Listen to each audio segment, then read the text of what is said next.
Students, welcome back to Shikshastra. I am Leesha Thakur और आज हम कंटिन्यू कर रहे हैं हमारा जो चैप्टर हम पढ़ रहे थे डेवलपमेंट। यहाँ पे फर्स्ट चैप्टर है हमारा क्लास 10th का। हमारी लेवल अप बढ़ चुकी है, हम डेवलपमेंट के बारे में बात कर रहे हैं। साथ ही साथ हम बात करने वाले हैं आज नेशनल डेवलपमेंट की। किसकी? नेशनल, पूरे देश की। यहाँ पे जो डेवलपमेंट है उसके बारे में हम बात करने वाले हैं आज की वीडियो में। हम 1 मिनट फटाक से एग्जाम्पल देख लेंगे जो हमने पढ़ा था पहले कि लाइक डेवलपमेंट के लिए जो एग्जाम्पल्स हैं हर कम्युनिटी के लिए, हर इंसान के लिए डिफरेंट होते हैं। करेक्ट? जैसे कि एक software engineer might value a job that offers professional growth opportunities, good work life balance and a supportive work environment. तो जो एक प्रोफेशनल, सपोज मान लीजिए सॉफ्टवेयर इंजीनियर है, तो वो पर्टिकुलरली एक इंसान की हम बात करें, फिर हम नेशन पे आएंगे। ठीक है? एक इंसान जो है सॉफ्टवेयर इंजीनियर है, वो वैल्यू करता है एक जॉब जो क्या ऑफर करती है उसको? Growth opportunities. मतलब कोई इंसान है, कोई इंजीनियर है, मान लीजिए आज की डेट में उसकी सैलरी 50 लाख पर ईयर है, तो वो उसी पे टिके थोड़ी ना रहना चाहेगा, वो उसी पे स्टक थोड़ी ना रहना चाहेगा। वो चाहेगा कि आगे चल के उसका 1 करोड़ का पैकेज हो जाए। ठीक है? तो growth opportunity is very important. ठीक है?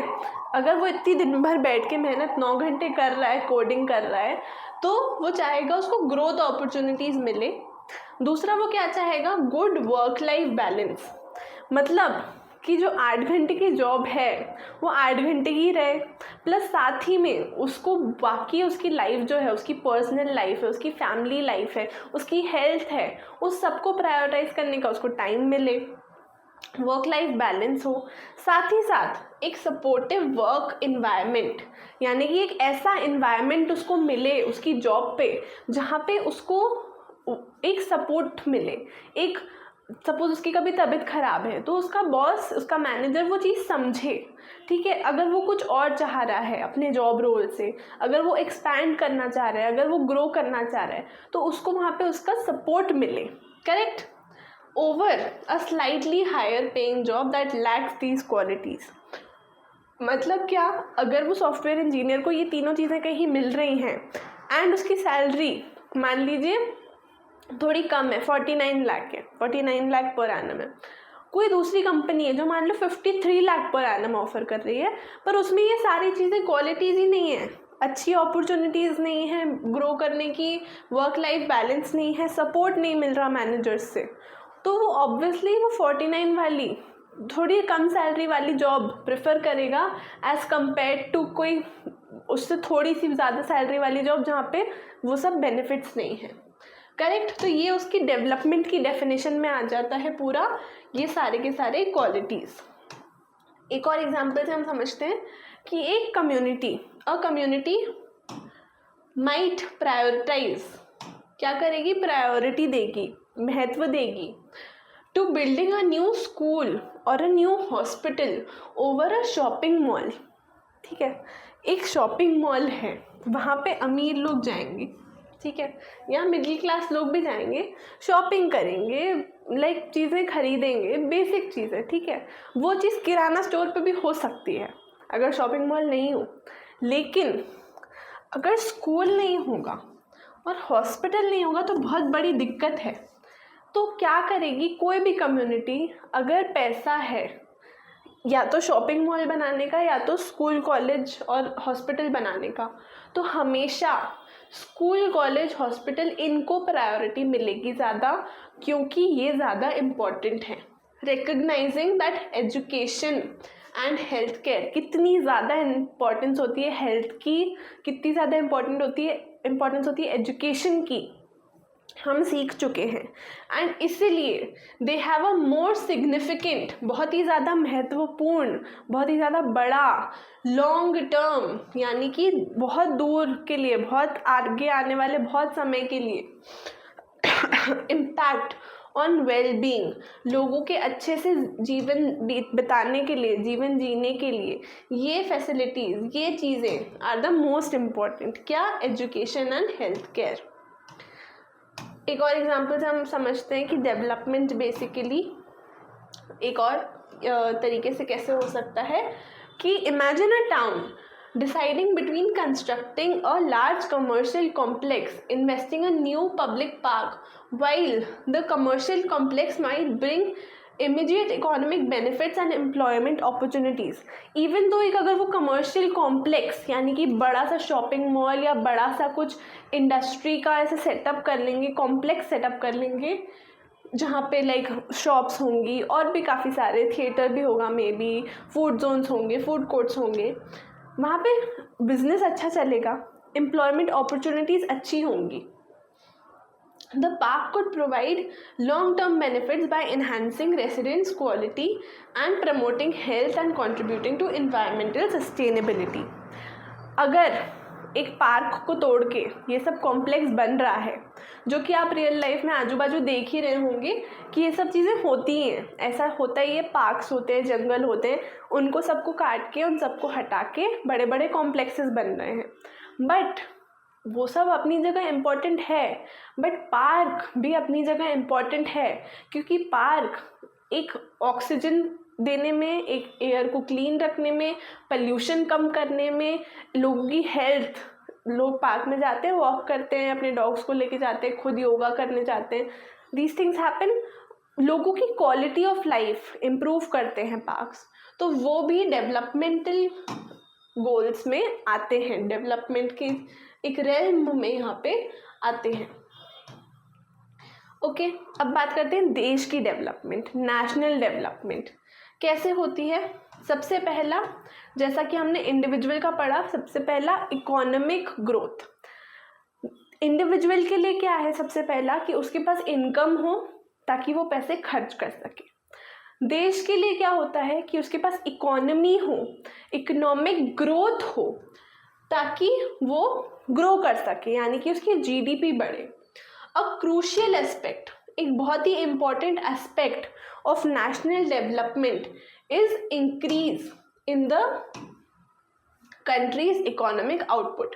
इंक्रीज क्या करना है, इंक्रीज करना है कम्युनिटी का, पूरे देश का, यहाँ पे कंट्री का इकोनॉमिक आउटपुट, प्रोडक्शन इंक्रीज करना है, जीडीपी इंक्रीज करनी है. Usually measured by gross domestic product. अब हमने बोल दिया इनकम बढ़ानी है, कितनी बढ़ानी है, कितने करोड़ बढ़ानी है. मेजरमेंट का वो क्या है, पॉइंट क्या है, मेजर ऐसे की जाती है, मेजर्ड कैसे की जाती है, ग्रॉस डोमेस्टिक प्रोडक्ट, हमारा जीडीपी, इससे मेजर की जाती है जो एक देश की इकोनॉमिक ग्रोथ है. ओके, जीडीपी बढ़ा मतलब इकोनॉमिक ग्रोथ हुई. जीडीपी ज़्यादा बढ़ा, 10 टाइम्स बढ़ा तो मतलब ज़्यादा इकोनॉमिक ग्रोथ हुई. मैं कम नहीं बोलूँगी क्योंकि जनरली कम होती नहीं है. देश या तो स्टेबल रहता है या तो ग्रो करती है, और ऐसा ही होना चाहिए. Okay, However, GDP alone does not provide a complete picture of development. हमने बात करी थी, हम कनेक्ट करते हुए चलते हैं, ठीक है. किसी भी टॉपिक को इंडिविजुअली कभी नहीं पढ़ो, पूरे चैप्टर को, इनफैक्ट पूरे सब्जेक्ट को, इनफैक्ट सब्जेक्ट्स को भी सबको आपस में मिला के पूरी प्रॉपर खिचड़ी बना के पढ़ो, ठीक है.